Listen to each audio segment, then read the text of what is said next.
Good morning, everyone. Can you hear me properly? Yes, great, fantastic. Thank you for joining us today.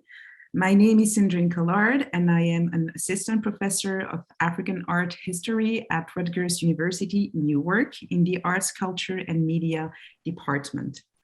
It is a real pleasure to welcome you to the first event organized by the working group Islam, the Humanities, and the Human, the brainchild of wonderful colleagues here at Rutgers University. And I think it's important to name them all, so I'm going to do this now. Professor Wendell March, who is an assistant professor of African American and African Studies. Professor Alex Dika Segerman, assistant professor of Islamic art history. Professor Sadia Abbas, associate professor of post-colonial studies. Professor Maite Green Mercado, professor of the medieval and early modern Islamic history and the Mediterranean world. Professor Amir Mousavi, professor of modern Arabic and Persian literatures and the cultural history of Southwest Asia in the English department. And Professor Laura Lamas, professor of comparative American studies, among many, many different things of decolonial theory, also in the English department. It is heartwarming to see that a collaborative project like this one emerged in spite of the pandemic and that physical distance that was imposed on all of us in spite of this physical distance. And we would like to thank warmly the sponsors which have made the ambitions of the working group possible. The Office of the Chancellor, the Department of African American and African Studies, the Department of English, and the Department of Arts, Culture, and Media. Also, our graphic designer, Maria Ismail, deserves a special mention for the beautiful poster she created for today's lectures. Islam, the Humanities, and the Human is a working group that employs the diversity of Islam and Muslim societies to transform the humanities. The 2021-2022 theme of our group is Islamic Matters in Africa and the Colonial Atlantic, and it focuses on material objects from manuscripts and devotional objects to photography and fine art. It seeks to invite new reflections on what diverse human experiences and how Islam as a global phenomenon teach us about what it means to be human. To help us thinking through these questions, we are very lucky that two prime thinkers in their fields, Professor Preeta Meyer and Professor R.A. Judy, have responded positively to our invitation today. Before I introduce them to you, and before we have the pleasure to listen to both their presentations, my colleagues, Professor Mort and Professor Segerman, will respectively say a few words about the genesis and nature of this working group, and also about the chosen annual theme. Wendell and Alex, the floor is yours. Thank you, Sandrine, for that introduction. I just want to make sure our sound is good. Yeah, okay, fantastic. So you forgot to mention that you also are a member of the working group. So we're very glad to have you as an art historian and an Africanist. So I just wanted to say a few words about kind of the conceptualization of the working group. The humanities is perhaps best understood as that space within the university reserved for and justified by tradition. Tradition here refers to knowledge and practice whose legitimacy and foundation rests on the fact of transmission through the generations. Beyond the university, the humanities is the space for secular society that tradition can serve, for which tradition can serve as a valid warrant in the face of a rationality defined by the market or the needs of the state. In order to understand this space of tradition, it is useful to distinguish the group of disciplines that take up a specific role in the university's social reproduction, right? How does it kind of reproduce itself? And what constitutes an educated public, right? So we need to distinguish that function and that task from an ideology that inflects the content in the form of humanities. This is known as humanism. The first, as a set of disciplines, includes fields like philosophy, certain approaches to history, language and literary studies, art and art history, music, religious studies, etc. When juxtaposed against the social and natural sciences, those disciplines that have some direct or indirect use for the market or the state, such as economics, sociology, political science, and other approaches to history, that contrast makes the humanities clear, right? Then humanities are interpretive, they're synthetic, they are at times creative, whereas the others seek to be systematic, analytic, and explanatory in their attempts to bring chance under control through the powers of prediction. The difference between the two approaches to knowledge is not so much the contrast of the qualitative versus the quantitative, as it is a directionality.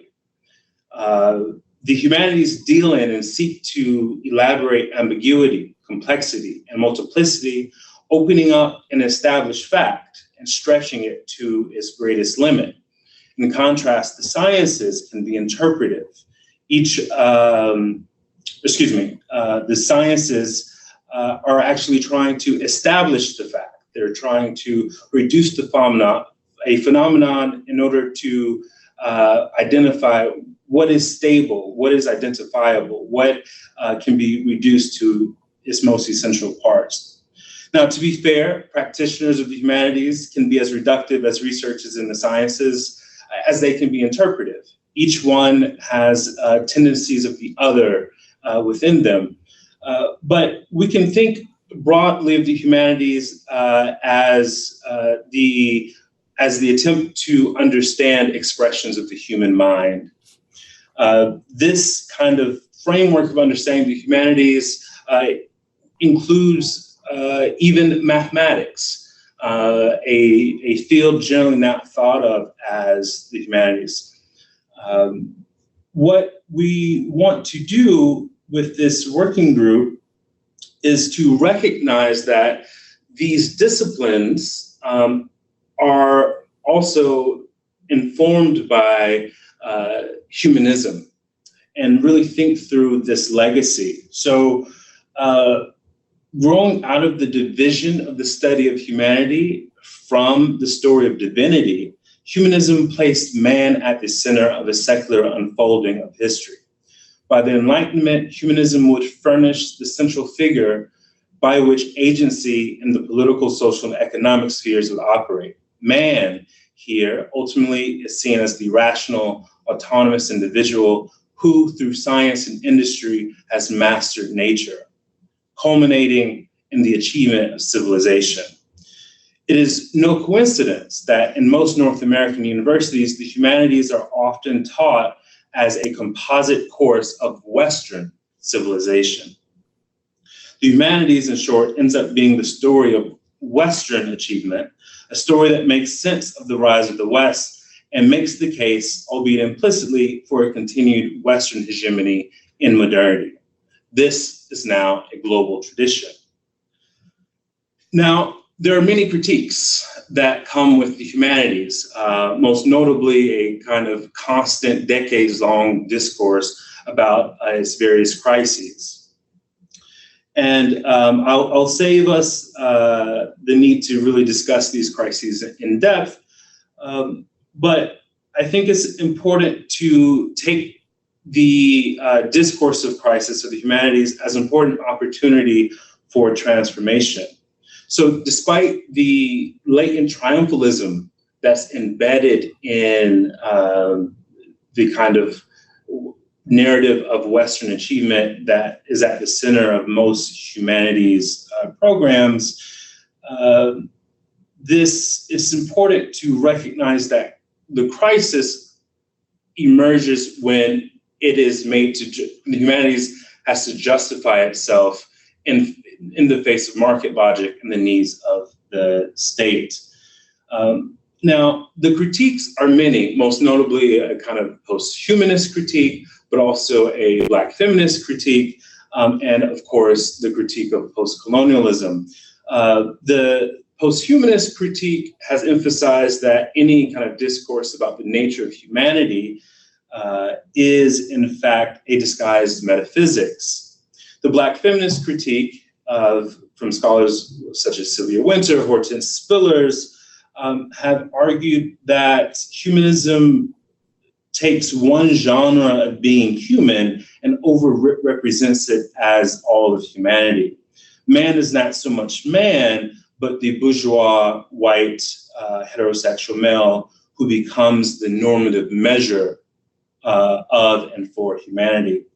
As for the post-colonial critique, and I'm thinking in particular here of Edward Said, humanism is critiqued for the way in which the representation of the Muslim Orient as fundamentally different, as incompatible, as an antagonistic other, as the eternal enemy, that this double operation, that the construction of the West happens with this representation of the Muslim Orient. These critiques taken together allow us to think through a post-humanist humanities, right? So our task then, if we kind of ask that classical question, what is to be done? Many might think of the need to represent more fully the entire spectrum of human experience, and that is a part of the task. But we want to go even beyond that, and we think that beyond representation, estrangement is a necessary task to undertake. Our group believes that the future of the humanities depends on its radical reconfiguration, a transformation that must be achieved through the humanities' estrangement of itself. Since the Western humanities has historically defined itself in opposition to its racial and religious others, the study of Islam and Muslim societies offer the ideal material with which to enact this estrangement. To do so, the group will investigate key themes, including the Islamic origins of the humanities, the place of the Orientalist study of Islam and colonialism, as well as Islam and race-making in the Americas. And there are more themes that we can perhaps discuss in the Q&A. We approach these themes outside of normative frameworks of belief and beyond the constraints of disciplinary and area studies. Rather, we are interested in meaning-making, the practices and processes and traditions of meaning-making throughout Islamic history. And this kind of working group is intended to support research and scholarship in these areas, but to also develop curriculum for a broader humanities program at Rutgers-Newark. Also, we hope to support students in Middle Eastern and Islamic studies. So those are some of the goals that we have for the group. And I'll leave it there for Alex to kind of describe our annual theme. Thank you, Wendell, so much for those comments and for being such an excellent collaborator on this whole project. In my brief remarks today, I will just discuss 3 aims of our year's theme, Islamic Matters in Africa and the Colonial Atlantic. First, matters refers to the physical objects, the material culture, made by men and women and others in and around Africa and the Colonial Atlantic during the era of Islam. With selecting the word matters, we aim to connect across disciplines, particularly between the art historians, cultural historians, literary historians, and archival historians in the working group. By focusing on the materiality of objects, ranging from manuscripts to ceramic pots to photographs to contemporary art, we seek to connect our members, but also, as Wendell has just discussed, contest and estrange the current subdivisions of the humanities. Rather than isolating those who study text from those who study the visual, we refocus on the basic human relationship between the body and the tactile, between the human mind and the human-made object. Today, Professor of Art History at NYU, Dr. Preeta Meyer, will discuss images like this.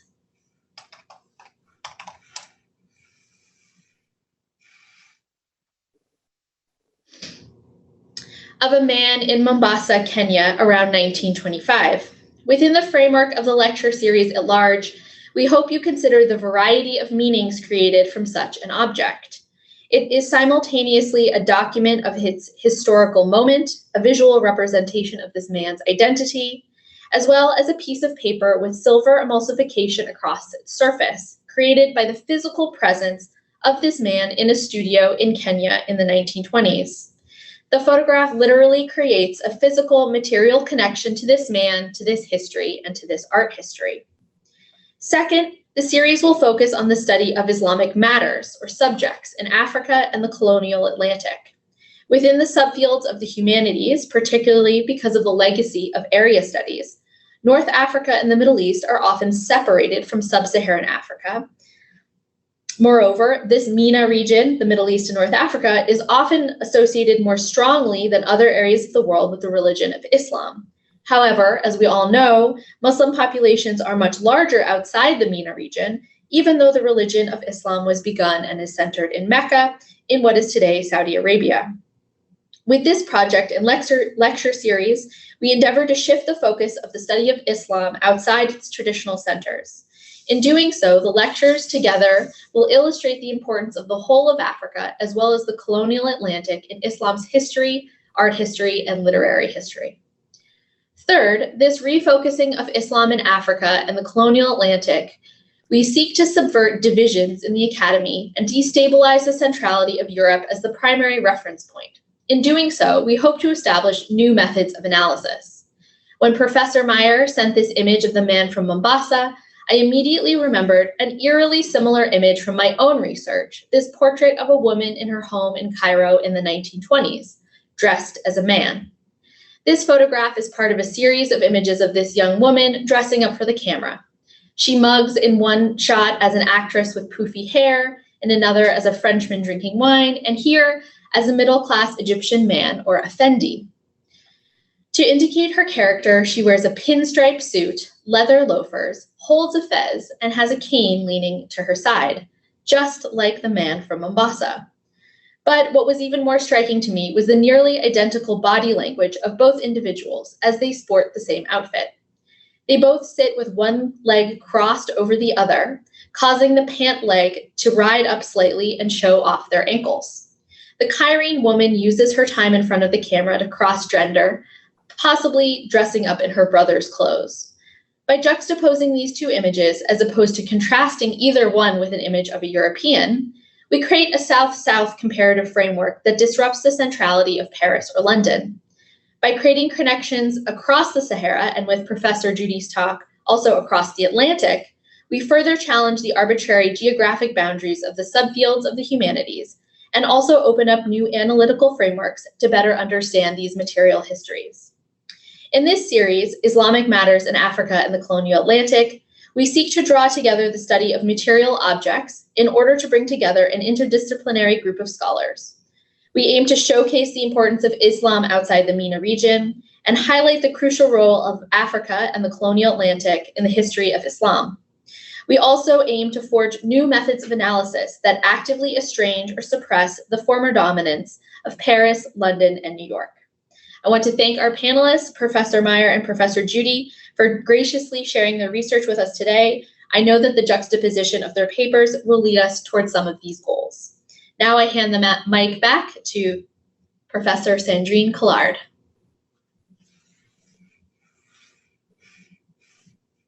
Thank you, Alex. My internet connection is a bit acting out, so I hope you can still hear me well. Yes, great. So it is now my distinct pleasure to introduce our two guest speakers today. The first one being Professor Preeta Meyer. Professor Meyer is an Africanist art and architectural historian teaching at New York University. She looks at visual culture and built space through the lenses of circulation, empire, and globalization. Her scholarship centers on the spatial and aesthetic politics of coastal cities, ports, and border territories. Her primary research site is the Swahili coast of Eastern Africa. Her excellent book, Swahili Port Cities, The Architecture of Elsewhere, was published in 2016 with Indiana University Press, and it explores the contested meanings of the built landscape of still thriving Eastern African ports, including Mombasa, Lamu, and Zanzibar. She also co-edited with Alison Purpura the book World on the Horizon, Swahili Arts Across the Indian Ocean in 2017. Professor Meyer's presentation today is entitled Portrait Photography in Muslim East Africa, Aesthetic Practice and the Limits of the Islamic Label. Our second guest speaker today is Professor R.A. Judy, a critical and cultural studies in the Department of English at the University of Pittsburgh and a member of the Boundary 2 editorial collective, whose work has spanned the fields of comparative and cultural studies, as well as Arabic literature and Black studies. His publications include Disforming the American Canon, the Vernacular of African Arabic American Slave Narrative, and more recently, Sentient Flesh, Thinking in Disorder, Poiesis in Black, published by Duke University in 2020. The title of Professor Judy's paper today is African American Muslims, an Old Ongoing Problem for Thought in Arabic, the Case of Laman Kebe and Ben Ali.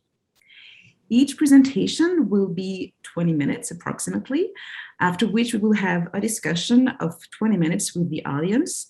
I encourage you to ask your question in person at the end, but if you prefer, you can pose them in the chat, and I will keep track of them and will direct them to our speakers. Please remember to mute your microphones during our speakers' presentation, and thank you to both our speakers. Prita, the floor is yours. Thank you so much. I'm going to share screen now.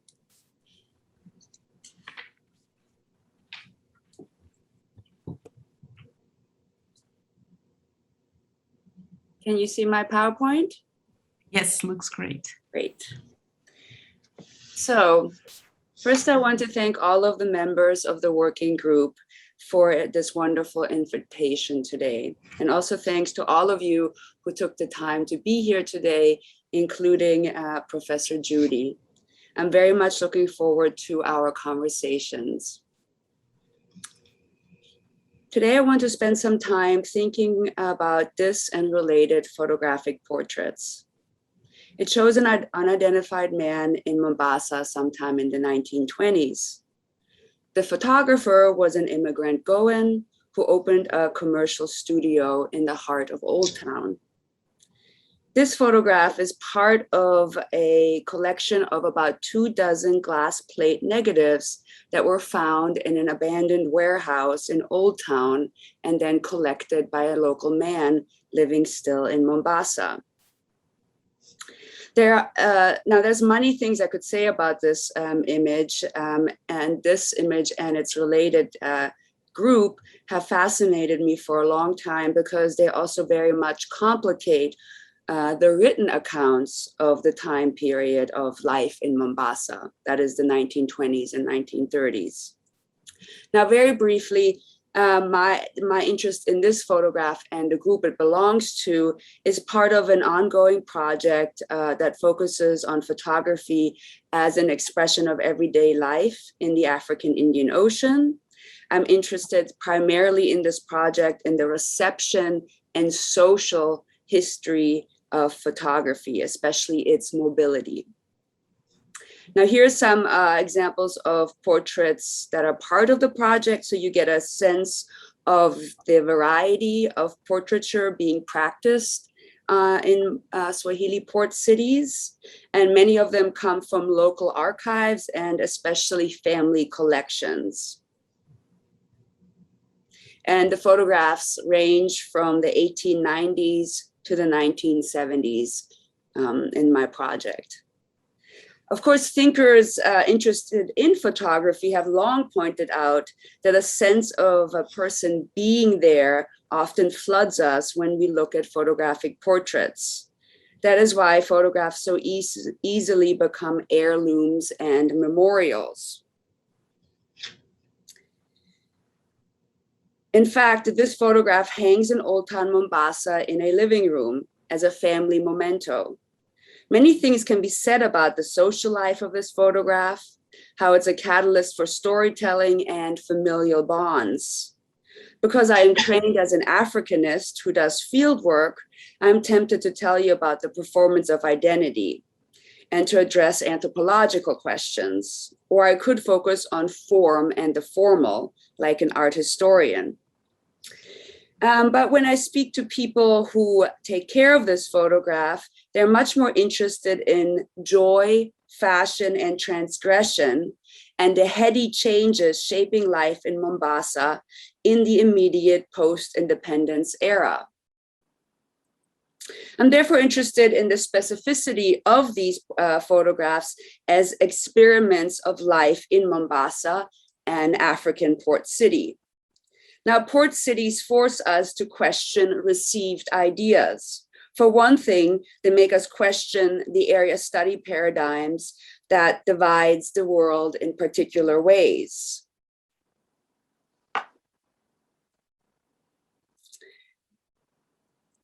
The practices embodied and attached to these images require a critique of the colonial and imperial foundations of disciplinary categorizations, such as African studies, Islamic art history, and Africanist art history. Now, it's important right away to point out that Mombasa is not only shaped by a long history of encounter with the North Atlantic world, but also with other parts of the so-called global South, especially the Middle East and present-day India.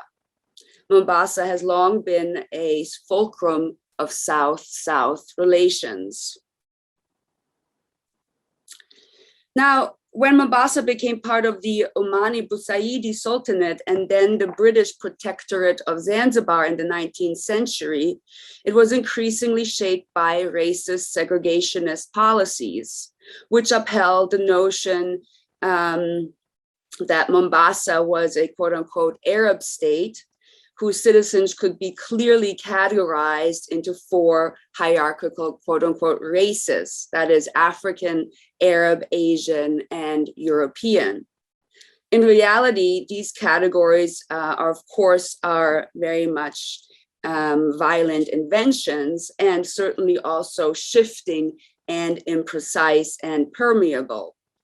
Categorizing coastal people by these categories, including also native versus non-native, never worked. Just like the ethnic category, Swahili was constantly shifting and expanding. And of course, so much important work has been published on this topic by key thinkers from Mombasa and its diasporas. Now, very briefly, in my book on architecture, I focused on the struggle, on the local struggles over identity as they were spatialized in these mosques, for example.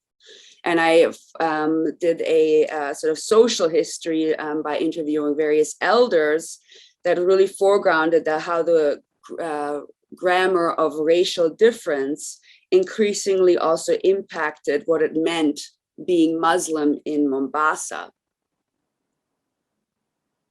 It is in this context that portrait photography became popular urban media. After World War I, while not a cheap pastime, sitting for one's portrait was not out of reach for even the working poor. He, like many young men sitting for their portrait, is wearing the fez or tabouche, the red felt cap that has Ottoman Empire origins. Similar photographs have been framed around the questions of how figures like this are performing a Muslim identity, or asking about how this photograph can be understood as an Islamic artifact. Now, I'm not even saying that these are not useful questions, but they are nevertheless limiting because they erase the historical subject and the aesthetic strategy of sitting for one's portrait. Scholars of Swahili Coast social history have long focused on how dressing like this allowed the formerly enslaved and recent immigrants to publicly embody heshima and ustarabu, Swahili concepts of respectability and culturedness. In fact, in many ways today, it's become a truism that the formerly enslaved wanted to dress like patrician Arabs or elite Swahilis.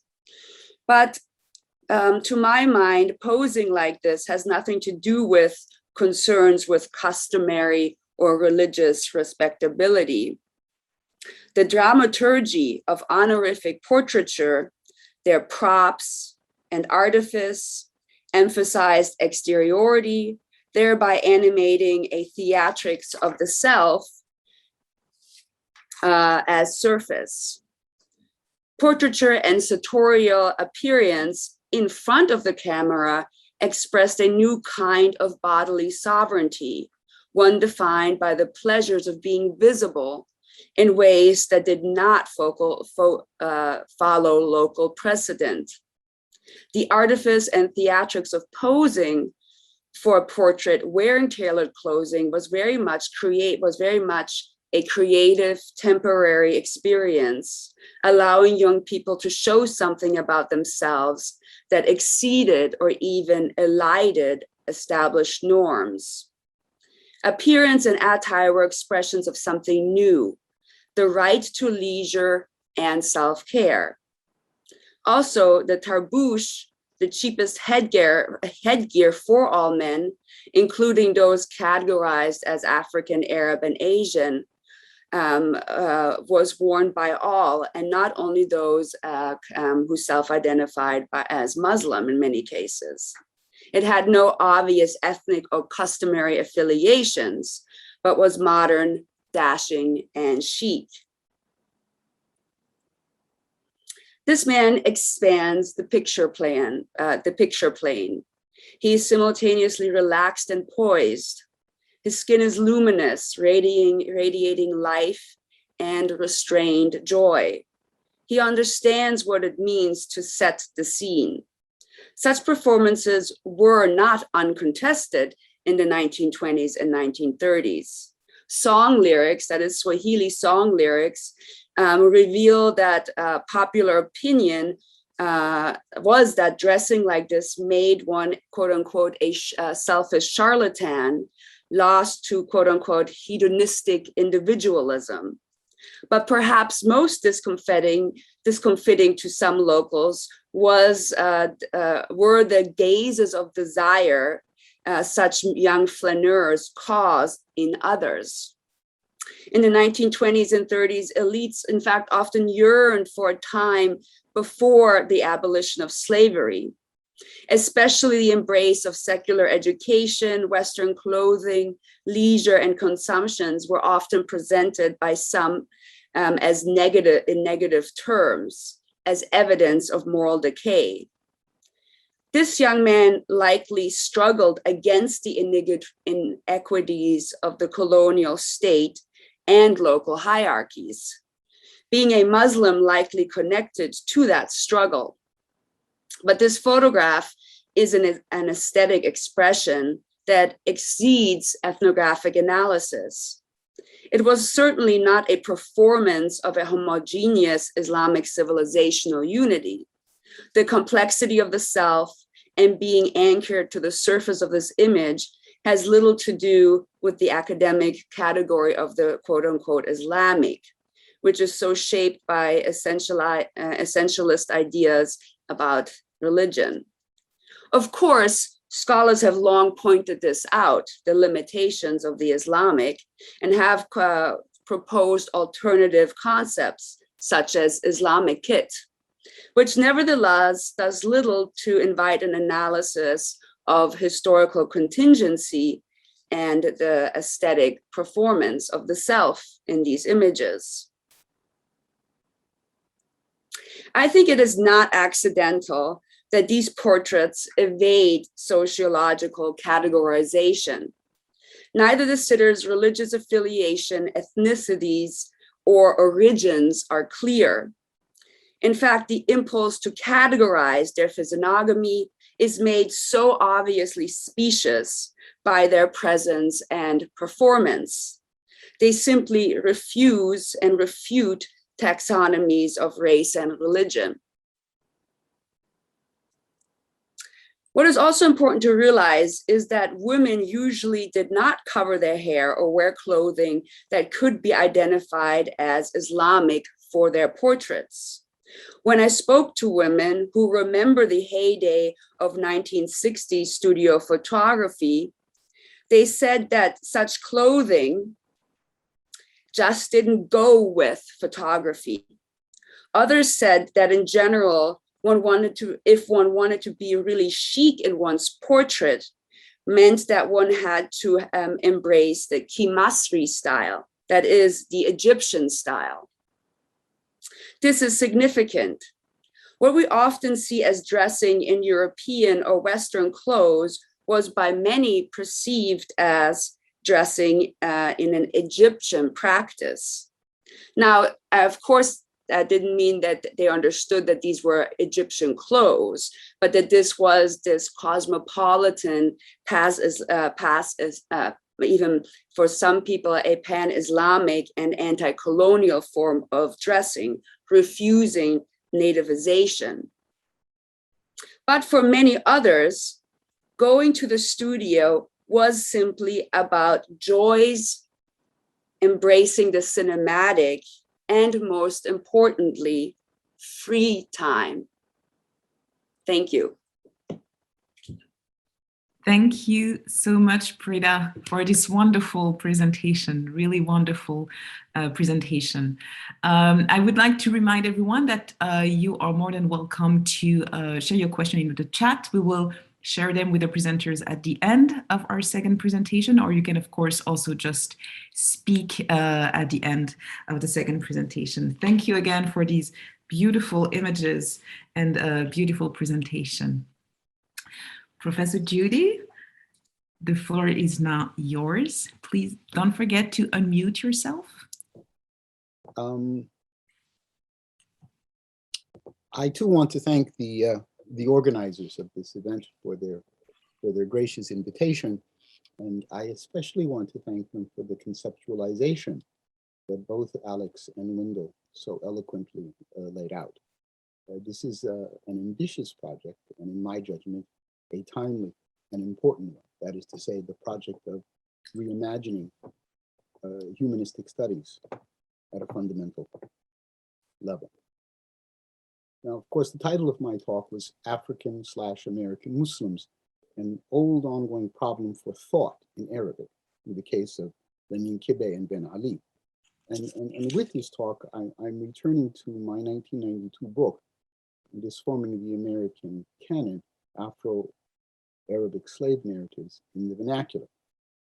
And this is part of an ongoing project that I've begun in collaboration with some African scholars that's taking up some of the work that occurred in the wake of that book.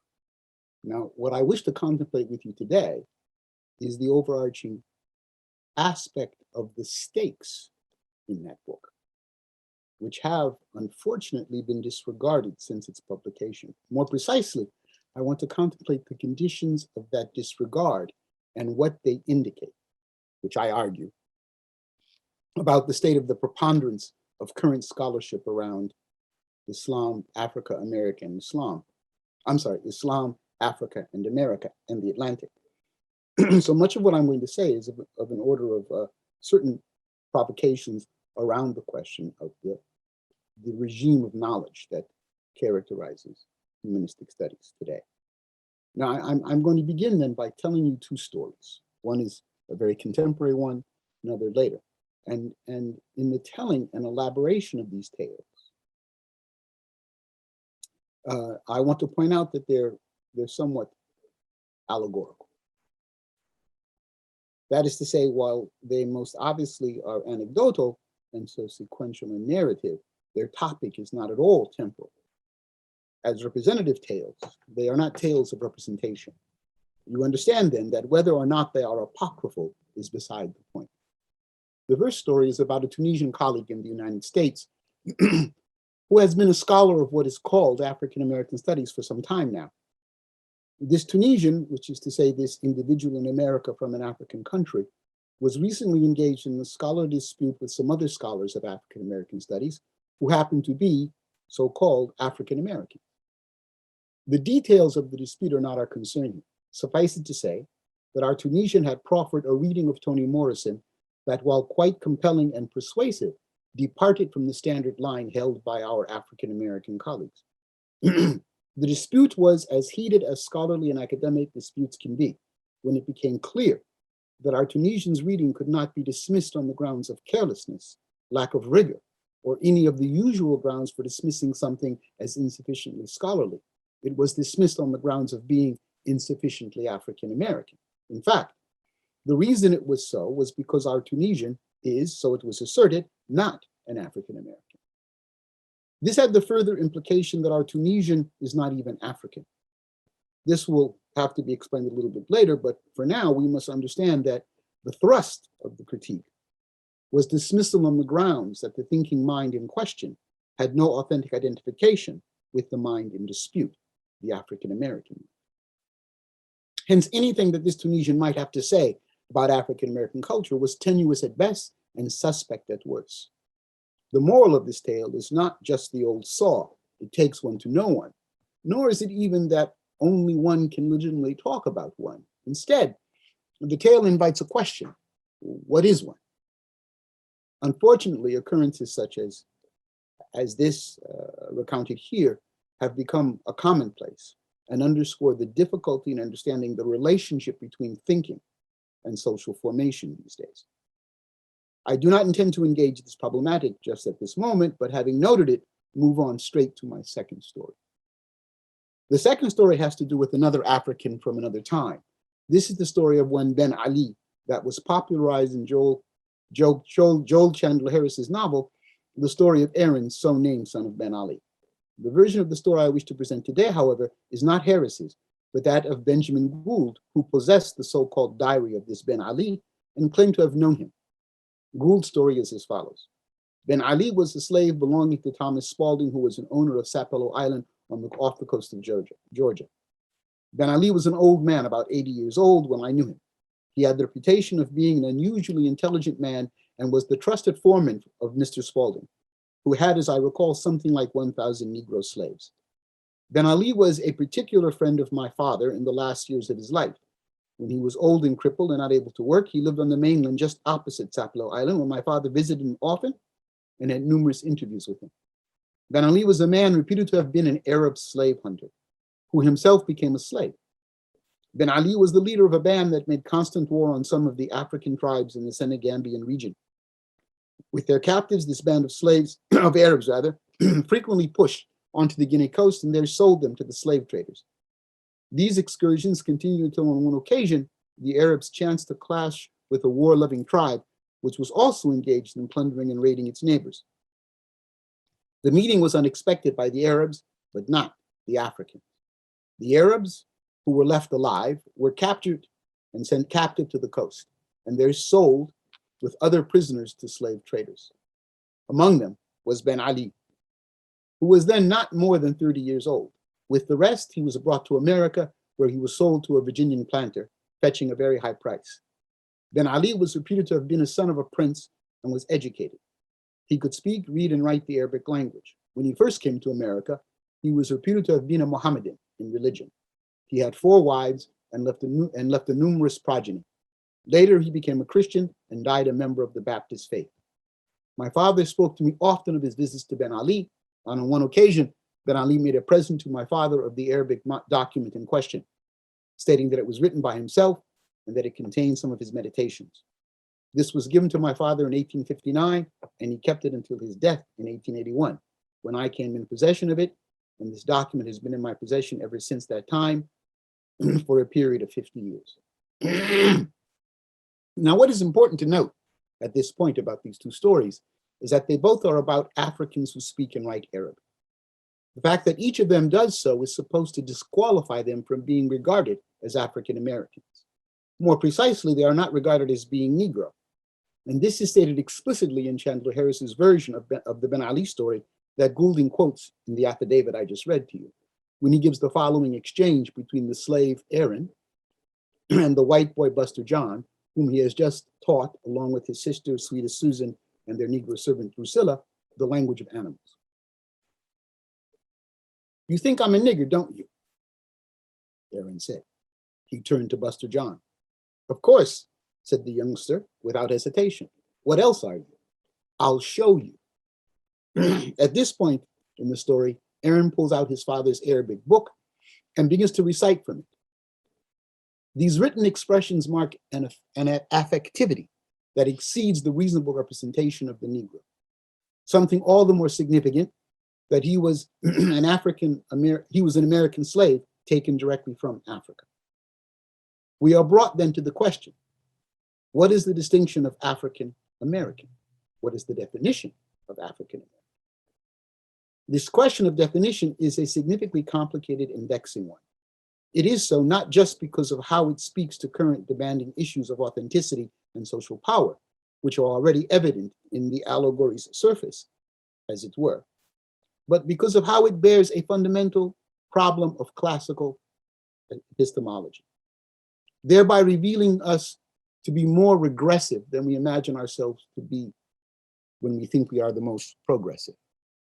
That is, in turn, it points us to a fundamental crisis currently underway in our historical understanding. But considerization of that will have to follow the careful consideration of the definition question.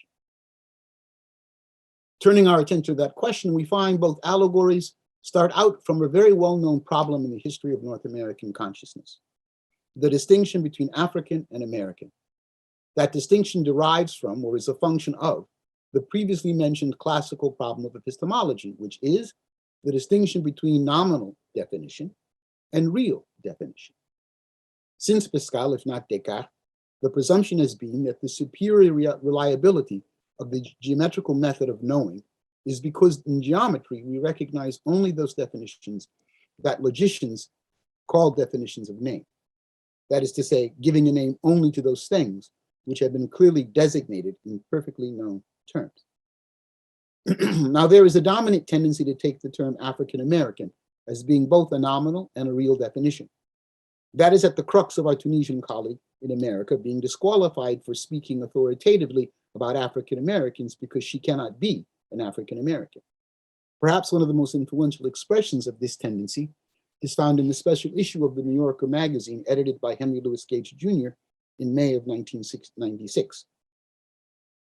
The project of that issue was most succinctly summarized in the penultimate sentence of the introductory comment Gates co-authored with Heinrich Heitzberg.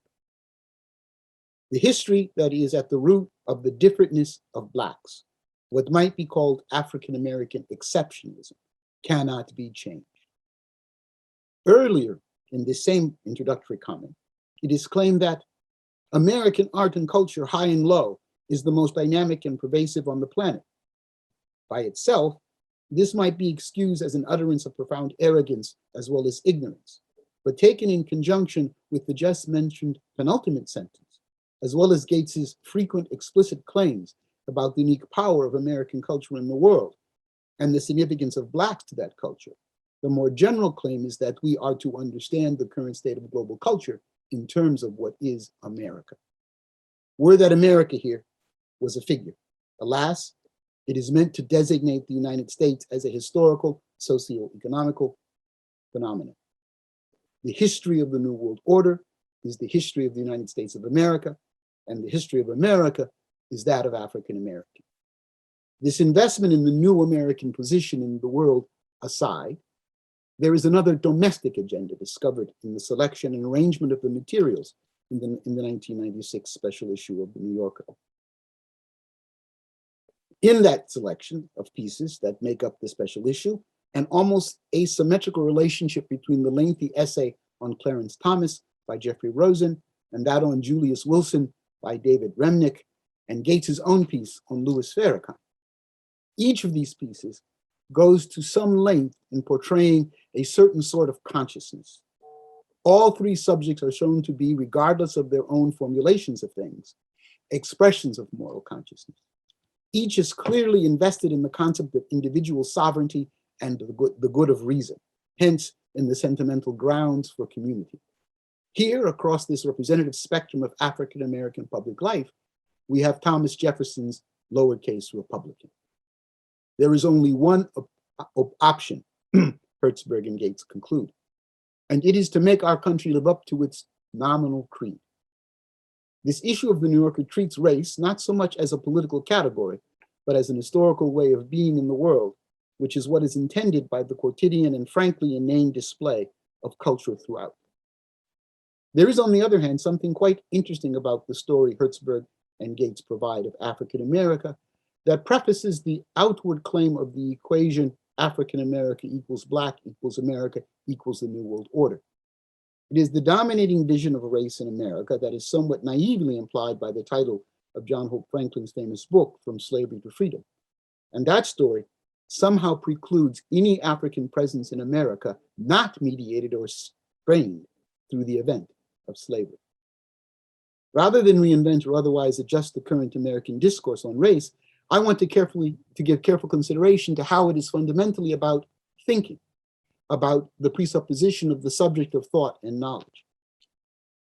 Whatever African America is in the story Hertzberg and Gates proffer, it is a highly unstable identity, a point borne out in our story of Ben Ali, who ceased being Negro through speaking Arabic, but remains African.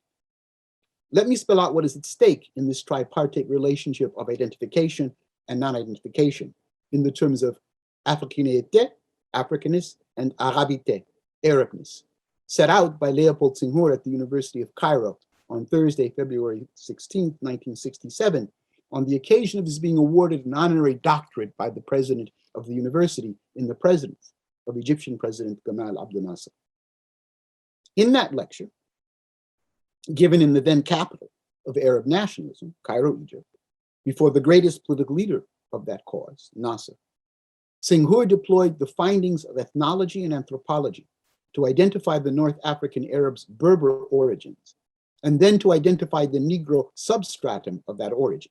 In fine, Senghor sought to determine the Africanness of the greater proportion of the Arab world as a racial fact in order to formulate an argument for the cultural continuity of Africa. Hence, Africanité indicates the fluid and complexly interconnected world of affective consciousness or mind, Senghor called elsewhere Negro. Of course, the political expediency for Senghor's argument was to establish a conceptual basis for the alliance of the two political projects of African independence and Arab nationalism. This was, after all, the president of Senegal speaking to the president of Egypt. Predictably, that conceptual basis would be articulated in terms of cultural affinities. This was, after all, the principal ideologue of negritude, speaking to the principal ideologue of El Aruba. All that aside, what is pertinent about Senghor's lecture to my talk today is the facile, indeed too facile identification of racial definition with cultural identity and even linguistic identity. Once Senghor has determined the Africanness of the Arab, he proceeds to incorporate Arabic into our patrimony, into Africanité. From here, he launches into an imaginative, rather detailed comparative theological analysis of tadwin, enjambment, qiyas, analogy, and majaz, metaphor, whose aim is to establish through the identification of parallel linguistic structures that the African mind was predisposed to receiving Arabic, and by logical extension, Islam.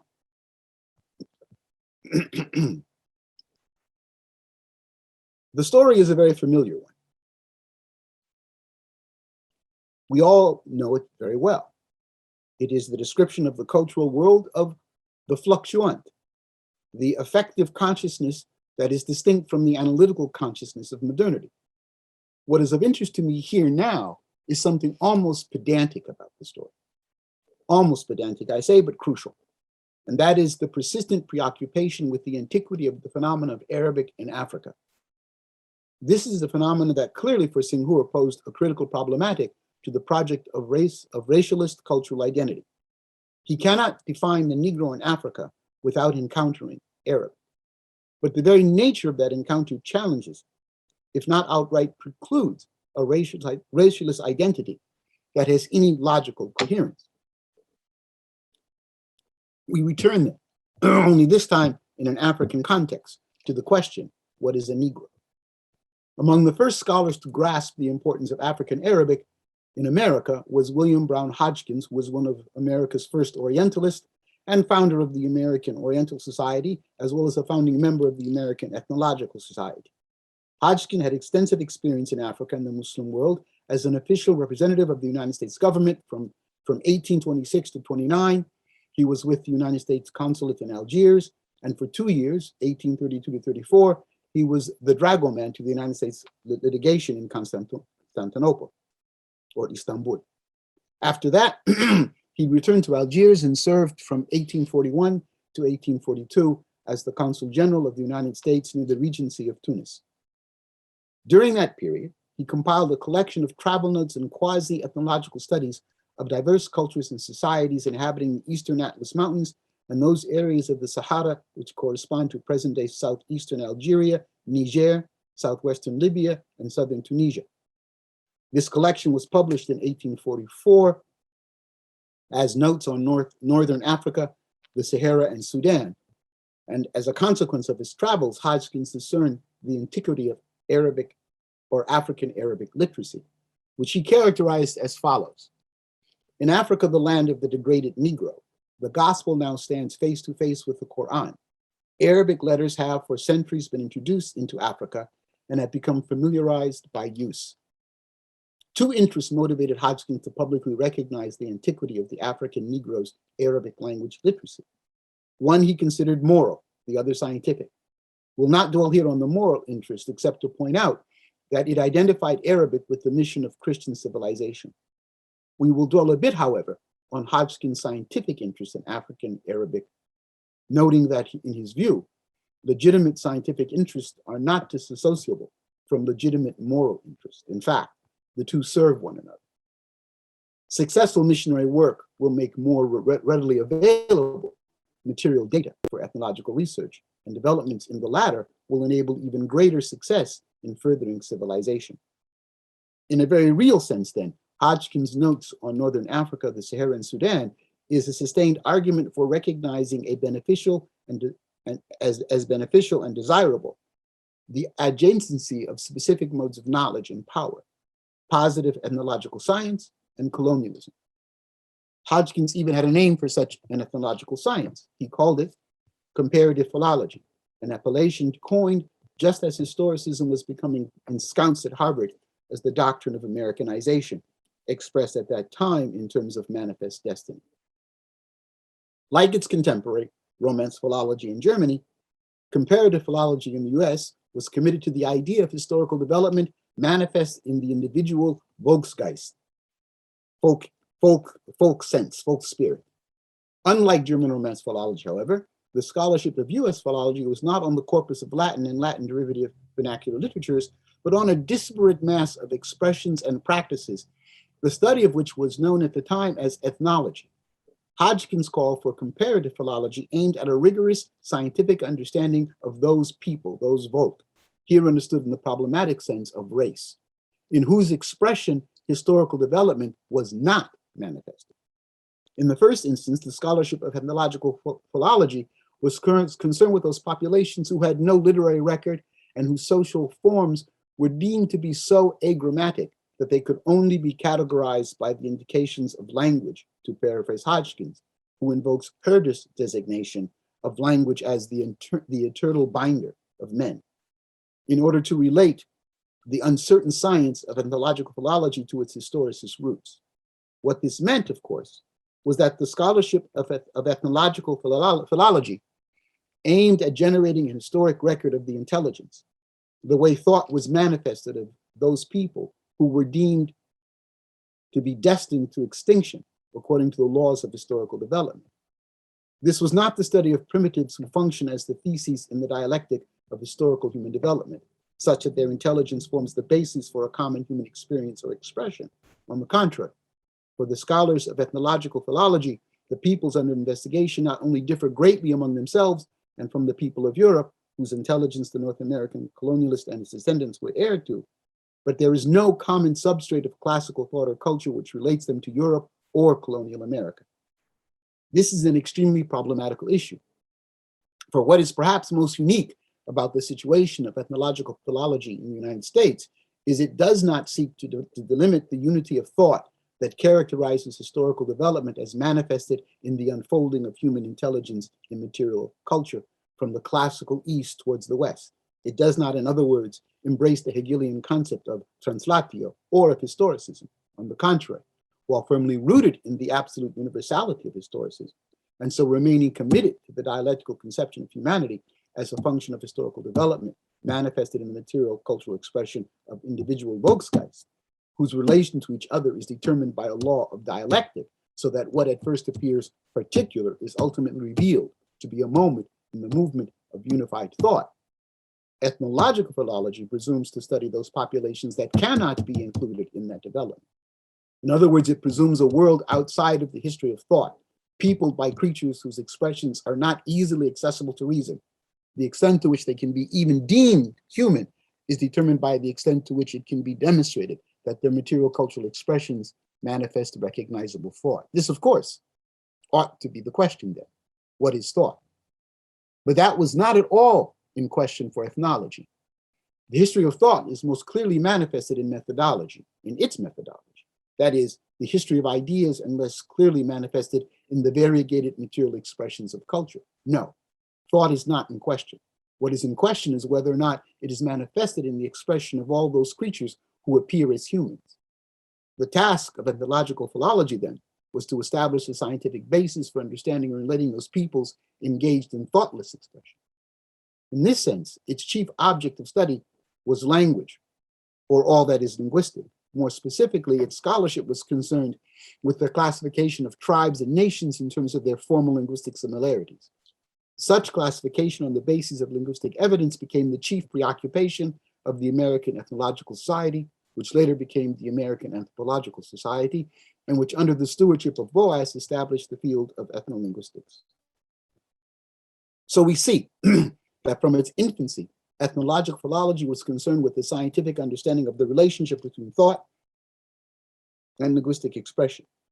This concern would long outlast its early propositions or presumptions of social Darwinism and continue into its subsequent articulations as ethnolinguistics, social linguistics, cultural anthropology, and in particularly apparent modes in composition theory and cultural studies. It is important to bear in mind that in its foundational moment, US ethnological philology presumed the people under investigation belonged to a world other than that of thought, a world of impressionistic experience, Singhur's world of the fluctuant, of the Negro. And so the task for the pioneer ethnologist was to devise a rigorous conception and methodology for mapping the meaning practices of signification in that world to those of thoughtful expression, to translate the experience of the Negro into thought. Translation, therefore, was crucial as an element of the early scholarship, as was classification. Indeed, the stability of the latter depended on the veracity of the former. Such translation always began with the first order representation of experience in verbal speech and the graphic representation of the verbal. The transcription of verbal expression was the first order of business. Because the field was still unstable, in nearly every early case, this meant devising a theory and a method of transcription suitable to the immediate circumstance. A good deal of the business of the American Ethnological Society in the first 30 years of its existence was dedicated to reporting on and comparative analysis of those theories and methods in a befuddled effort to develop the standard methodology. This proved to be very difficult, demanding work. Yet for all of that, there persisted the conviction in a relationship of correspondence between experience and thought mediated by linguistic expression, and that this relationship was most accurately analyzed through typographic record. The tenets of this conviction are straightforward enough.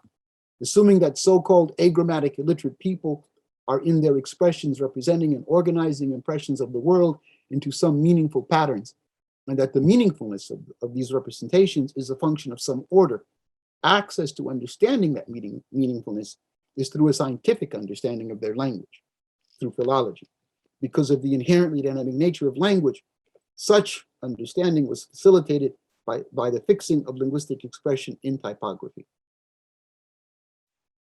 That this would, according to the presumed correspondence of experience, language, and thought, amount to the arresting of experience is readily apparent. The yield would be a specimen, subject to rules of confirmation and analysis. The genius of ethnological philology was in its understanding that such specimens could not be identified with dynamic experience, but only with its representations in language. Through the systematic collection and analysis of those representations and the discerning of their patterns or order of meaningfulness, the ethnologist could, in theory, reconstruct the fading world of experience. And fade as it may, the presumed endurance of typography as a stable, regularized material record of the sought-after experience and the identification of such typography with historic authenticity assured that even imminently extinct experience would become subject to thought. That is, it becomes amenable as an object for the methodological practice of ethnology. Admittedly, there are moments of instability in the field in which there are high degrees of uncertainty as to whether or not transcription caught the representational utterance, or for that matter, whether the representation indeed conveyed experience. These are well-known problems of methodology concerning issues of memory, perspective, and even the presumed materiality of thought itself, all of which cast doubt or dubious light on the assumption of historical development, or more to the point, the idea that thought progressing in time towards ever-increasing perfection manifests its progress in discrete material literary forms. That, however, is not our concern just at this moment, nor was it that for the emerging science of ethnological philology, the fundamental hypothesis of which was that there is a quadripartite relationship of correspondence between experience, speaking, hearing, and thinking, whose function is, let us say, the sign. With this hypothesis, there could be no science of ethnological, without rather this hypothesis, well, indeed with perhaps, but without this hypothesis, there could be no science of ethnological philology, at least not one that could claim the objective classification and analysis of thoughtless experience manifested in verbal utterance. Hence the problem posed by a Negro writing in Arabic as a compelling problematic that somehow contradicts the hypotheses of the quadripartite relationship of correspondence between experience, speaking, hearing, and thinking. And in that respect, we need only note the extensive efforts by the American ethnological philologist Theodore Dwight to collect, with assistance from fellow philologists, William Brown Hodgkins, but also Alexander Cothell, as many specimens as possible of Arabic writings by enslaved Africans. That effort was challenged on two registers, however. One is that of the philological analysis of the text. For Dwight, Hodgkins, and Cothell, the value these Arabic language texts had was as sources of data to become instrumental knowledge through philological analysis and translation, thereby validating the efficacy of their emergent methodological field of comparative philology. The philologists assumed a threefold task: the determination of the text's authenticity, are they indeed Arabic language texts written by African Negroes, accounting for what genre of writing they are, and translating their content in order to facilitate information extraction. While generally succeeding in the first of these tasks, they failed spectacularly in the latter two. Having collected and authenticated the various African Arabic texts, they encountered serious problems of legibility, not because the texts in and of themselves were illegible gibberish, but because the philologists had insufficient knowledge of the system of referentiality at play in the text and their specialized Arabic script. Rather than expressing meaningfulness in that system, the text became opaque objects that formed the bases for the ethnological philologist's experience. That is to say, the philologist did not have the requisite literacy to read them as meaningful expressions in any kind of regime of knowledge. So the task of translation is hindered by limited knowledge. In their handling of the African Arabic text, the philologists obfuscate that knowledge limit by overlooking the second and third of their task. Maintaining all that was required in establishing the text value was that they be authenticated through their being exchanged by recognized experts, more often than not, Hodgkins and the white. That handling presents an occasion for critically assessing the conditions of authoritative knowledge production. In the face of philological floundering, the white and Hodgkins have recourse to the discourse of racial classification, viewing the writers of these texts as not really Africans, but either Arabics or Halpula, Fulani or Fula, who function as an intermediary class between Arabs and Africans. Again, what is most interesting about this turn is that it is impelled by a recognized limit of knowledge, by an aporia, the persistence of which puts into jeopardy the claims of the inevitable universality of scientific knowledge. Hence, what at first appears to be a straightforward problem of translation soon becomes a problematic of knowledge claims that is set aside or bracketed through conventional wisdom. What's that wisdom? Clearly, these people cannot be true or pure Africans.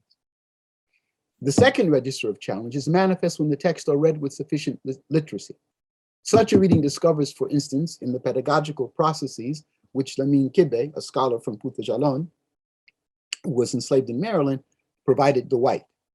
And what he provided him was a theorization of the formation of knowledge. That theorization, which Kibbe called doubling, belongs to the historical Islamic knowledge of ilm al-kalam, usually translated as theology, but best understood as the science of discourse, or more broadly semiotics, but also of jurisprudence, fiqh, which both Kibbe and Ben Ali deploy in their respective manuscripts.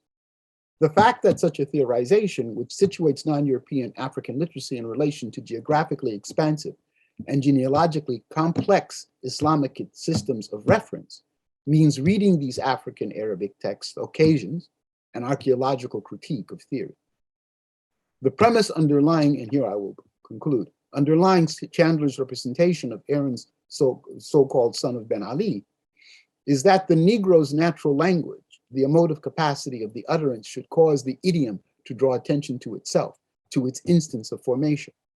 The idiom becomes rhythmic and repetitious, a message that is somehow identical with its articulation. The thing that proved Aaron was not a Negro was his father's Arabic writing, which presented informational material for penetrating the emotive opacity of the utterance. Writing in Arabic caused the idiom to become somehow more transparent, drawing attention away from itself and its instance of formation toward the experience of self-reflective thought, which cast Ben Ali in another light, that of reason. Propriety claim to the Arabic language serves to reiterate Ben Ali's capacity for the production of meaningful expression. He can represent knowledge of experience in the world, taking him toward the proper propriety of the human. Ben Ali ceases, and I hope you can detect the irony in this phrasing. Ben Ali ceases to be, and in point of fact never was, a Negro or a beast, becoming instead a Negro as a subject of reason. We must keep in mind that this reason is expressed in Arabic, which thus runs counter to Senghor's claim for that language. We see then how the juxtaposition of Negro and Arabic, of Africanness and Arabness, sits at the crux of modernity's problematic of understanding the relationship between thought and experience. The failure of Western modernity, and I mean specifically the history of thought, or Geistesgeschichte, forgive me, to think the historical formulation of thought, then is the problem discovered by the Arabic-speaking Negro. To truly appreciate the significance of this discovery would require a careful engagement with the issues of ilm al-kalam and the relationship between the conceptual bases for current understanding of race, national identity, and social formation that lies in historical presuppositions about the relationship between experience, language, and thought. That, however, is another talk for another occasion. Nevertheless, it is worthwhile to point out here that the Arabic-Negro conjunction entails an engagement with modernity that does not rely on the subsuming of difference under a historicism that distributes it according to the absolute spirit's emergence in consciousness through time. That is according to literary history. Rather than doing either of these things, the Arabic-Negro conjunction constitutes a moment of contention, which clearly amounts to an engagement with modernity in the dialect of culture/nature, phenomena/noumena, past/present, and reason/indeterminacy. which is why it does not support a teleology of resolution either as the ultimate end of history in the reality of the absolute, or in art as the cumulative effect of the absolute's manifestation in particular historical moments. In other words, the Arabic Negro conjunction suggests another way of thinking about modernity, about being human or human being in the world. Thank you. Thank you so much, Professor Judy. That was a fantastic talk. Thank you to both of speakers. Thank you, Prita. Thank you, Dr. Meyer, as well. It was really, really great. And I think both your presentations were really fantastic interventions for our, especially as our inaugural event, and as a response to our call for what I would like to call an indiscipline within our disciplines. I think they were really great. You know, when we talked about a collapse of the established categories and a reformation of our reading grids, I think both of them are really responding beautifully to what we're trying to do here. Prita, I really loved your paper about photography, and I always think it's so wonderful to see how such a relatively young field, you know, African photography, has moved forward in such a short time span. And of course, I really appreciated this distance that you put between this sort of perpetual, you know, performance of identity when it comes to African subjects, to emphasize, you know, play, theatricality, the surface, of course, something that you also beautifully express in the rest of your work, and of course, and I don't know if you can read, but everybody's raving about how seductive these images are. So it's always a wonderful material to see. So yes, the delimitation of, you know, the Islamic category. I would also like to talk about the limitation of the colonial category, which is also something I try to think about in my own work, and of course of area studies and how these South-South relations are something that's of course prevalent in war, but something we should also expand on in different regions on the African continent. Professor Judy, I was fascinated by your presentation about this, the sort of your work against the sort of rigidity of what the African American category is, this sort of how it precludes also our historical understanding. I thought was really fascinating, this difficulty to think African Americanness in conjunction with you know, what you called Arabité and Africanité. And I'm also always fascinated about how Leopold Sédar Senghor is a source of perpetual rediscovering and rereading. I remember as a grad student how he was like, nobody wanted to talk about him, and I thought it was a mistake. And I'm really happy to see his thoughts being reintegrated into our discussions. Something that I'm also keen on maybe hearing you talk a little bit more is the question of authenticity, which is something that is probably a concept that, of course, as Africanists we're very, very familiar with, but something that I would be curious to hear also when it comes to African American identity. So these were just a few of of what I took for both your wonderful presentations. We have also a few questions in the chat, but if you feel like responding to any of what I've just said, we can start with that and then move on to the questions. I can briefly speak to one of the important points that you raised, and I know that, of course, your own project on photography really problematizes that too, which is the larger sort of inclination by many scholars to look at photographs like this, you know, and you of course also work on a similar time period, right? To read them in a bit of an anachronistic way as examples of anti-colonial agency, or that the refusal of the colonial gaze.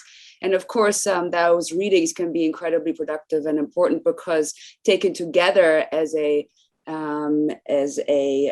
counter archives, these photographs do trouble, subvert, and reject the massive colonial archive, the anthropological archives that you constantly visualize colonized Africans as objects, right?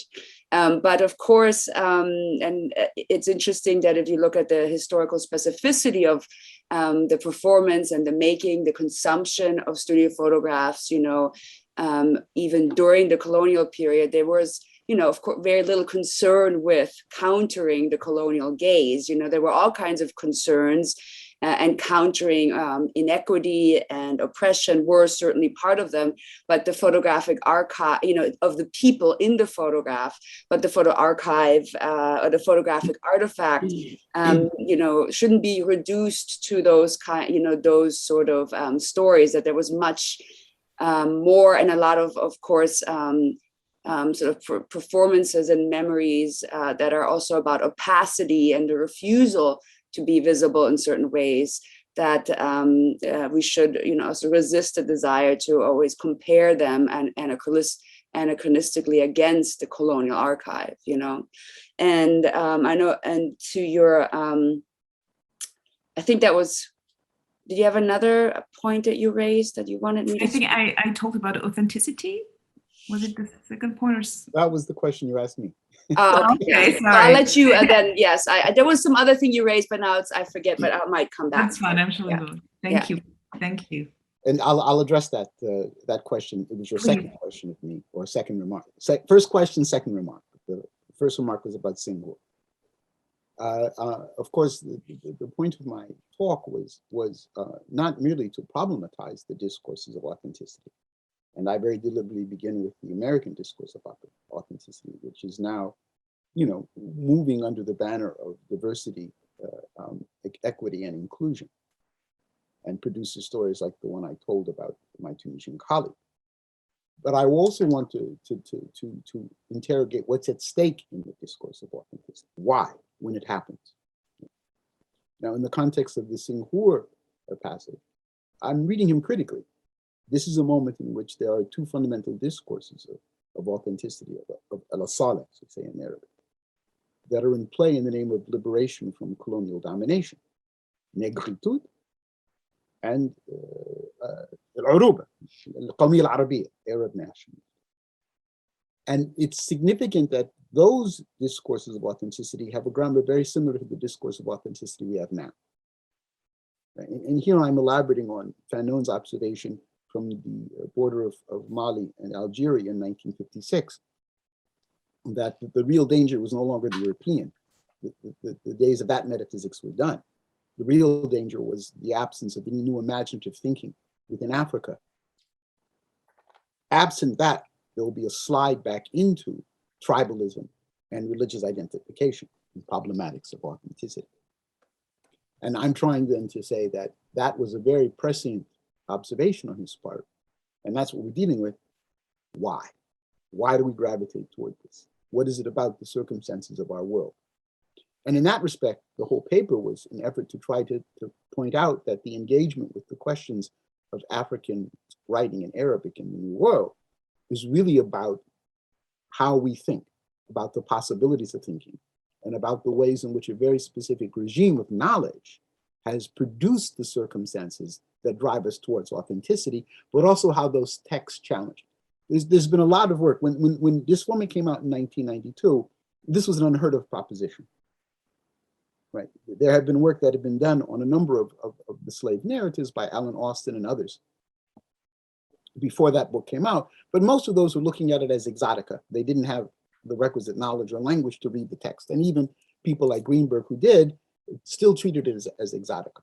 Now, what's significant, though, is that much of the work that's come out since then, Ray Cook has got an interesting essay he wrote on the biography of Ben Ali, Bilali, as he's also known, or Sylvain Diouf's work, has been primarily of the order of collecting specimens with minimal engagement. Now, there's been an effort to translate some of this work into English and other languages. But even, and of course, Nikolai Dobronovis's work on the manuscripts in Brazil has been quite useful and important in that respect. But even then, there's no engagement with the regimes of knowledge at play in the work. So they're not treated as expressions of thought. They're treated as evidence that somehow Africans had some access to expression and thought, but no engagement with either the dynamics of that access, how they were thinking, right? Or with, in fact, any of the fruit of the thought. So when I say that the handling of these texts foregrounds the problematics of knowledge formation, but also occasions us to think critically about our fundamental theoretical propositions, I'm suggesting that they in their material presence do that. And much of the work that's being done, and this is an issue of discipline, to go back to what Wendell said in his opening remarks. Much of the work that's being done in translation, et cetera, is being done by ethnologists and historians. That's a disciplinary issue. The literary engagement or the philosophical engagement of this material is wanting. At a moment when we're seeing, we can look at the work of Wiye and others, an explosion in the study of philosophical thought in Africa and what that means. Yet this material still exists in some sort of nebulous space. We thank you so much. I'll share with you some of the questions. One is, oops, Sadia, you want to say something? I do want to say something. Sorry, and I'm claiming privilege here, working group privilege. But I also want to bring together what RA and Preetha have been saying in a different mode as well, right? Because I think that, to me, what was so exciting about it was about both the presentations, right? Was the way in which they connected implicitly, right? And in that sense, it's the idea, on the one hand, of the mode of thinking that RA is bringing up, and the necessity of engaging that mode of thinking, but which is also very much at play in Preetha's work, right? I mean, both are talking about the inadequacy of the taxonomies on the one hand. I mean, Preetha brought that up very much, right? And classification, but the inadequacy of the and RA gives a kind of genealogy of that, or several genealogies of it. But the point is, of course, that there's a certain kind of taxonomy that makes both thinking and performance, which is an expression, right? Which is a mimetic or semiotic expression of selfhood in this case, or rejecting certain notions of selfhood, illegible. Right. So in both cases, sort of the resistance is to the ethnographic reduction of human expression, right? Which I think really connects back to Wendell and Alex's introduction and to the project of the group, right? Which is I think what's so crucial here. That what's at stake is we need to learn to engage human expression differently. Yeah, exactly. That's what both of you are doing, right? And that's what you're both saying. We've got to find a more expansive, a more interesting, a more thoughtful engagement with other people's thinking, with thought, right?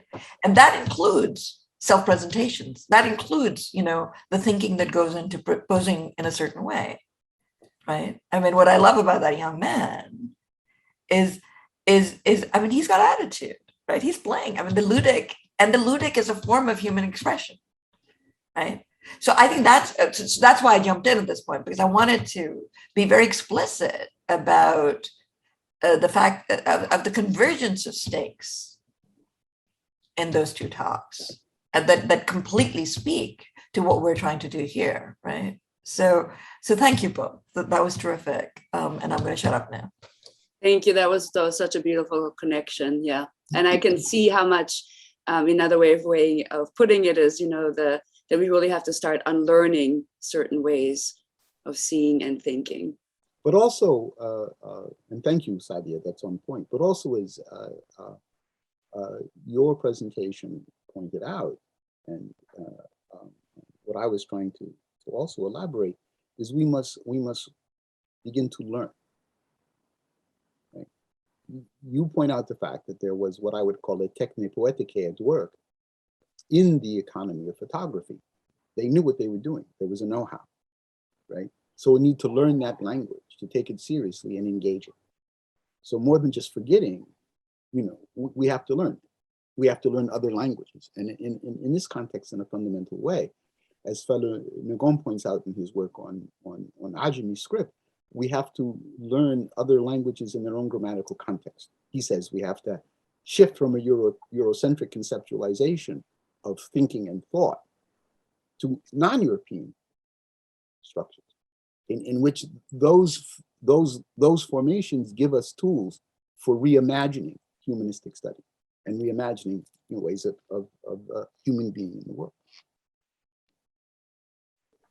Thank you all. I will now move to the questions, one of which is for Dr. Meyer. I quote, how do your interlocutors and owners of these photographic archives now refer to these images? As a historian, how to compare what you might see as the contemporary intention of the people being photographed with how people today now see these images? Can you speak at all about the role of nostalgia in looking at these images today? Thank you. Wow, that's such an important and multi-layered question. And there's really no short answer to it, because one striking thing when you speak with locals who have photographs in their family collection, or even who are collectors locally of photographs. So there's two different archives being created, or at least two different, if not more, archival projects being created by locals living in Old Town Mombasa, is that really everybody has a different opinion and a different interpretation of them, right? There is really, I couldn't even say that there's a unifying sort of like local, authentic, singular version how locals interpret these photographs. It's striking how different people make meaning through these photographs. In some ways, if you're interested in the sort of many afterlives of photographic meaning in Mombasa, it's an endlessly bewildering and constantly expanding, sort of set of narratives. For one person, a photograph that speaks to, for example, nostalgia, especially now many people do speak and look at these some of these photographs as sort of reminding them of the good old days of when Mombasa belonged to the Zanzibari Sultanate, right? This idea of being a common Muslim space is oftentimes evoked in these photographs. The sort of the revolutionary or even sort of anti-establishment or sort of even sexy or racy aspects of the photographs are now a bit suppressed. Oftentimes elder female women now will elder women and will talk about how they're dressing like this is actually not appropriate anymore, and sort of a little bit distance themselves from those the way that the women are oftentimes dressed in these photographs. So there are sort of, and then younger women are completely baffled when they see these kind of photographs, sort of like wondering why ever their grandmother's dressed like this. So there's a, and of course, the idea of going to a studio now is completely irrelevant today, because everybody has everybody in Mombasa has a phone and is constantly sharing digital photographs. Although one of the interesting things that has happened, that was certainly the case with one of the families I know well, is that they rediscovered some of these photographs in a publication that happened to have images of their mother in them. And so what happened is that people made digital copies of these photographs and sent them all across the world to the family, the diasporic families, members who are all over dispersed. So the photographs are now in some ways being rediscovered as sort of creating new family stories as well, even in diaspora. I hope that answers some aspects of it. Yeah, for sure. As a moderator, I'm not even quite sure at what time we're supposed to finish, because all of this is so fascinating that I haven't checked the time. But I am told in the chat that maybe it's already time to wrap up. So these were two wonderful presentations. Really, really thank you. I think we couldn't have hoped for a better way to start this series of presentation and discussion. So thank you so much. Alex, no. Alex is saying something to you. Oh, go ahead. He's trying to say something. Go ahead. I think we're supposed to go to 1:30, if that's okay for everybody. I'm sorry, what did you say? Can you hear me? 1:30. 1:30.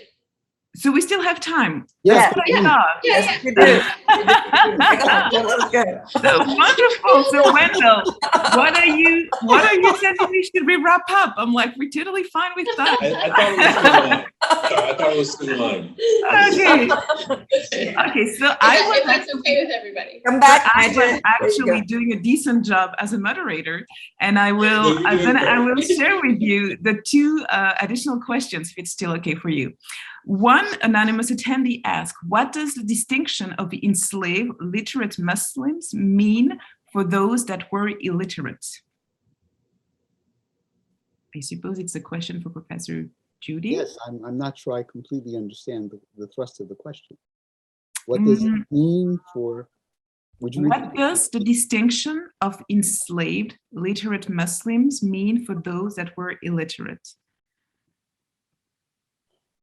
Okay, well, I mean, the simple answer we know from the historical record is the enslaved literate Muslims were put in positions of authority and responsibility and given certain honors because as we see in Hodgkins and the whites' handling of them, they were deemed not to be Negroes. And so, you know, they have things a little bit better off. That doesn't mean anything for the enslaved. I mean, the enslaved are what they are. The issue is that what's the mechanism by which somebody can be disarticulated from the category of Negro they've been placed in? Thank you. If I could, I think so. In my teaching here, this question comes up quite a bit in the classroom, and I think it's a consequence of the way the historiography actually takes these figures, as Professor Judy pointed out, and kind of represents them as kind of like these exceptional figures, right? The magical Negro, right? And I think there's a reaction that a lot of students have to kind of seeing this exceptionalization of particular kinds of enslaved Africans because of the basis of the literacy. Implicitly, there's this suggestion that, well, the so-called non-literate or illiterate enslaved were, they're fundamentally different. So it's to your point, Professor Judy, but I just wanted to kind of draw that out, which comes up in my teaching quite a bit. That's why I paused and I wanted the question repeated. I somehow glean that, but I would hope the question could be informed in a certain kind of historical way, right? Mm-hmm. The fact of the matter is the Negro is a category of objection and property, full stop. Right? And even the discourses that want to make these individuals exceptional, they're exceptional Negroes. That's why I talked about it as this sort of dialectic of identification and non-identification. Right? It's a sleight of hand. So of course, what happens and what it means for the enslaved is what it always meant for the enslaved, slavery. And what it meant for this category is always what it meant for the enslaved, slavery. They weren't emancipated. So it really meant nothing for either of those so-called objects of differentiation. It meant everything for the system of knowledge that was using its taxonomy to shore up structures of power. Right? So I appreciate the thrust of the question of, well, this is unfair, et cetera, but that's a bit of an anachronistic problematization of the issue that is bringing in current class structure issues into play, where frankly, they don't belong. There's another message for Professor Judy. Thank you, Professor Judy, for citing the work of William Brown Hodgson. His papers housed at the Georgia Historical Society are intriguing. How much have you written about this figure, particularly as it relates to Islam and Muslims in the Americas? Yeah, of course, this Forming the American Canon has quite a bit about Hodgkins and his work on precisely that. He's instrumental to it. And I'm currently in the process of revising it for a second edition that hopefully Duke University Press will want. I've had preliminary conversations with him about that. And in that revising, I'm going even more into not just Hodgkins' important role in that, but the way in which his functioning as a US official is sort of a template for a kind of relationship between discourses of knowledge and the state and the market. Right? because he was a slaver. He was invested in missionary work in Africa using Islam to open up more markets, both for the acquisition of commodities, slaves, but also the distribution of commodities to the region. Right? So I'm writing even more about Hodgkin's work in that respect. I'm checking. We have another comment. African pre-Euro literacies were used to divide Africans, and afterward Latinization used to alter that classification. So it's more a comment than a question. Do members of the working group or more people in the audience have questions that they would like to direct to our speakers? Could you repeat that comment?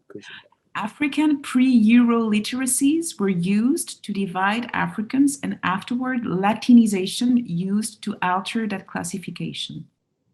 Asana's comment. I'll leave it. Yeah.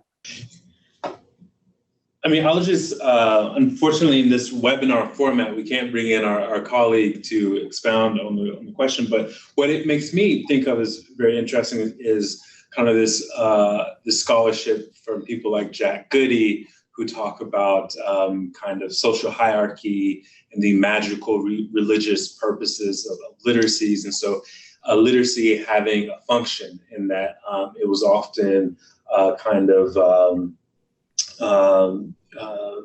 limited. Literacy wasn't used as a democratic kind of institution, but rather to create kind of caste knowledge. And there's, on the other hand, Latinization of African languages, as in the case with Hausa and Wolof and others, also work in the way. That's how I understand that comment. But unfortunately, I wish we could bring in Usaina directly. We can also promote her to. We can also promote her to panelist. I think Christina can do this, so I think it would be good to have Usaina. Do you want to just ask Christina? I invited her. If she would like to take the mic, she should be able to unmute. Yes. Hello, everyone. Hi. Yeah, thank you, Professor Marsh, for this wonderful event, and Professor Kolar, Professor Meyer, and Professor Judy. This is really very exciting, and all the comments from the audience too. Congratulations. So as I was listening to Professor Judy, and also the response letter from Professor Marsh. Yes, it's the ways in which I'm speaking. First, thank you, Professor Marsh, for your response and for recalling Jack Goody's argument. And to go back to Professor Judy's presentation, in the ways in which denying a human cannot be a person of African descent, especially from Africa, what is so-called south of the Sahara, even though we know that that geography is also a colonially produced geography, right? However, the second question, the observation that literacy was also used as another forms of violence in fragmenting Africans, whether in the case of the South, that your wonderful and very insightful presentation has shown, Professor Judy, and the intention. I wonder if this ethnophilology coming from the Hodgson work and later philologies, the intentionality of in addition to the linguistic limitation and how to translate, but what happens when the very question that you presented, that is the argument of not coming to terms that African humanities can be knowing subjects, so that even when, because sometimes when you read the translation gaps, you can see when, for instance, the ethnophilologist is having a problem acknowledging there is the African intellect, African philosophical mind and articulation of humanities. We don't have time to present those arguments, but I want to come to Sylviane Diouf's book in the Servant of Allah, chapter 5, where she presented the situation where in the plantation, the slave master was not literate, and observing that the enslaved African, refusing the concept of this slave Africans, I call the enslaved Africans, are using literacy to do accounting, mathematics, and the whole economy, agricultural economy, was facilitated through the contribution and the intellectual work of the enslaved Africans. So once the slave master observed that, by the way, this is literacy, something that I do not have, and even the accounting, the finance, the philosophy of money and computation was not something that they were ready to recognize. So I wonder what's the role of first the ethnophilologists of not recognizing that in the work of translation. That's one aspect. And you are right, we need beyond just documenting. But then on the African continent, the same thing happened too, because once the Enlightenment philosophers articulated that African subjects cannot be knowing subjects, they cannot contribute to civilization. There is what really Brent Edward also articulated, the theft, the stealing of African ideas, African minds through the works of translators and interpreters, which often disappear, right? And also setting Africans who are literate, like with Ajami and Arabic, as the ones who have better civilization, like during the British coloniality. The situation of Nigeria is one. And then later on, putting Latinization and Christianization as a way of undoing because there is a future projection of what the cultural production of the educated person will do, right?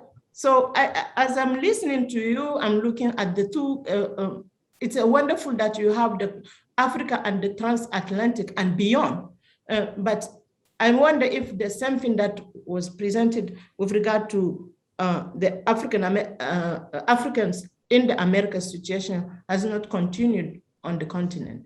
And so literacy becomes exploited in that sense. Thank you. Thank you very much, Sena, and it is good hearing your voice as always. And characteristically, you presented a number of very, very interesting and challenging points. I'll try to address them coherently.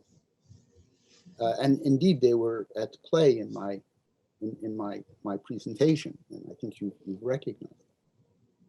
It's interesting that Hodgkins, as an example of the ethnological philologist, is expressly interested, and Theodore Dwight was also expressly interested in the same way, in collecting the material from these literate Africans who were enslaved in America, in order to build up a database that would facilitate the Latinization and Christianization of Africa. Hodgkins is quite explicit about this, that you know, Arabic has been there for a while, so they've already been quasi-civilized, these degraded Negroes, by being introduced to that literacy. So we can use that, we can Latinize it, we can Christianize it in order to produce a particular market, a particular kind of Africa, in order to facilitate what he called missionary work, which was really a form of colonization. So there's, I think one could map a kind of set of connections, historical connections between the emergence of this concept expressed by the ethnological philologists in the 19th century and what becomes policy.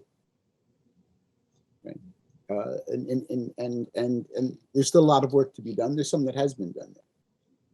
When you talk about the I think you say the pre-European literacies, of course, Lamin Kibe, one of the people that I made reference to that the White interviewed extensively, was very likely Jahenke. And you've got a situation in Futu Jalon, what is now Guinea, in which literacy entailed an identity that inoculated one against slavery. And that, of course, as you know, is an old discourse, particularly in the region where you're from, in the Sahel, in the Southern Sahara, where Arabic literacy gets caught up in a very particular kind of identity called Muslim, also at times called Vedan, which I take to be metaphoric for Muslim. And then everyone else who's not literate in that specific way are destined to be slaves. Right? And that's, in some sense, a pre-European phenomenon. Bruce Hall writes about this to some extent, and I have some issues with what he writes, specifically the fact that most of his references, beginning with Ibn Khaldun, fall within the period of early modernity, and within the period in which the Portuguese presence has already established slavery, the capitalist slavery as a phenomenon. So I still want to consider the extent to which those notions of language become influenced by that. But definitely we have that question. But even taking up that question, going to your other point, which is how do we engage the thinking, the regimes of knowledge that are being expressed in that literacy, albeit a literacy that presumes a certain hierarchical status, and then manifested or represented in slaves that are found in the New World, or enslaved Africans found in the New World. That's the challenge. That's what I mean about learning another set of languages. That's what I mean about going beyond the documentary and beginning to read the text and to engage them as expressions of regimes of knowledge and as posing a certain set of questions. And in those readings and in engaging with those posings, perhaps giving us all new tools, new material to use in the reimagining of what we understand to be the history of the species and the structure of a humanistic knowledge. I hope that adequately addresses, at least partly, some of the issues raised this morning. I think that some of this confusion can actually be, I think Alex has something to say, but I think some of this can also be resolved quite simply, right? By saying, let's concede, and I think Wendell and I have had this conversation before, let's concede that any kind of hierarchical distinction between literacy and illiteracy is bad, right? I mean, it doesn't really, I mean, well, there was literacy and people are denying it. That authenticity complicates that issue, but to get caught up in the problem of authenticity is to completely concede the colonial taxonomy to begin with, right?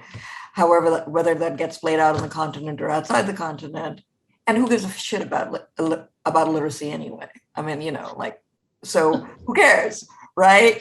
So let's actually say all of that, but then come back to the problem that what we're actually engaged in is a question of, well, what do we do with humanistic expression, given that this is a humanities working group? Or, right, what do we do with human expression, given that we're also trying to think through, different structures of knowledge, right? So away with hierarchy, but there's also this discourse. Now what do we do? So, and I think that's what R.A. was pushing against when he said, well, I don't concede the question, well, they're still enslaved, right? And I think what Hosanna was saying, which was actually so important, was, well, I mean, nobody talks about the illiteracy of the slave master, right? I mean, so you've got this bunch of, or as R.A. said to me in conversation the other day, because I'm working on archaeology, right? That where all of these, I'm reading one 19th century text after another about, these savages and these primitives, in this case in Afghanistan or something, or India, and they're all acting as if, they discovered the knowledge themselves, and what R.A. called them was white boys with shovels, who don't know that there are incredible history. Sorry, you don't look happy at my quotation, but who are acting as if they've invented knowledge, right? Because they don't actually have the linguistic literacy, right? to be able to read anybody else's knowledge at all, and they need to justify their own hegemony and their own colonial dominance, right? So all of that's there, but we still have to engage with the fact that there is actually expression, and that includes literate expression, right? So so this idea that sort of illiteracy is also the authentic, real, is also a problem. I mean, it's still part of, we're still caught in all of this web. Sorry, Alex, I didn't mean to, but I just wanted to get this hierarchy thing out of there. So thank you so much. I know we just have a couple minutes left, but I wanted to, in the spirit of the yearly theme, wanted to try to draw the two talks together by refocusing on a material, sort of what I saw as a material object in both of your talks that had a similar function. So the fez, or the tarbouch, in the photographs as, you know, sometimes a symbol of a Muslim identity, but not always a symbol of that identity. I didn't know about the Hamasri style, so that's really interesting. I'd love to know more about that. And then on the other hand, you know, when we talk about literacy, there are the physical books, physical manuscripts that are being read, right? And so in the story of Ben Ali, he says, well, look at this. And he pulls out the book and you know, who knows if it's actually true, but he pulls out this book and starts reciting from it. And so both of these objects seem to be in sort of a feedback loop with those taxonomies, with those external regimes of knowledge, that this like sort of individual interaction between the person and the tarbouch, or the person and the manuscript, is responding to the larger taxonomy that says, well, the person who wears this is this identity. And they're sort of playing with those regimes. So I was wondering if that sounded like, you know, if you could both comment on that idea, on how these sort of that human interaction with this physical object is actually responding to these larger regimes of knowledge, and pushing back against those or not, or playing into them, and how that works in both of the cases that you present. Well, apropos, your remark is timely, because I think it touches on Professor Abbas's last statement, which was a welcome intervention. And I agree with you about hierarchy, as Les was saying.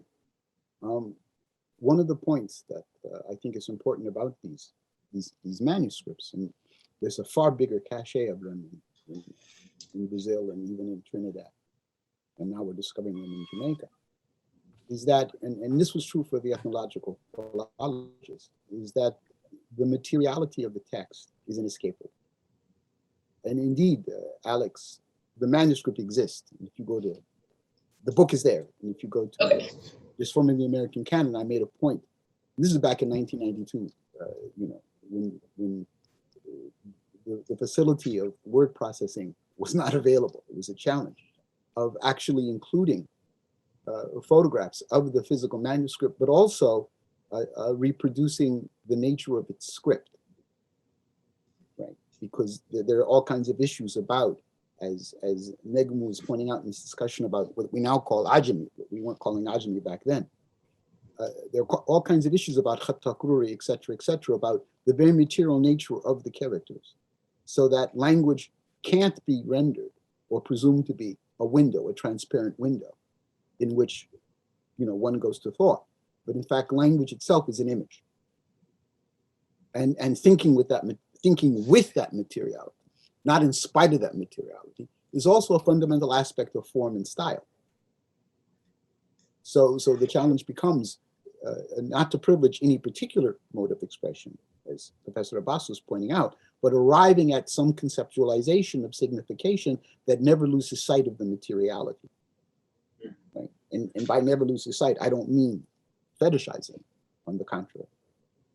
These Arabic texts, I think, do that to some extent, and they challenge precisely the position, the philosophical position that language is transparent, and its materiality. And I mean everything from the color of the page to the ink, but also the morphologies, the formal aspects, are part of the expression of meaning things.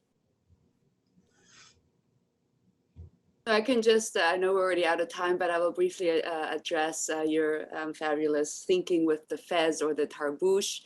You know, one of the important things for me is to remember that the tarbouche is something as seemingly innocuous as, you know, a head covering mass produced in the Austro-Hungarian Empire for export to the Swahili coast meant so many new things and new possibilities to new migrants and to new residents coming to Mombasa after World War I.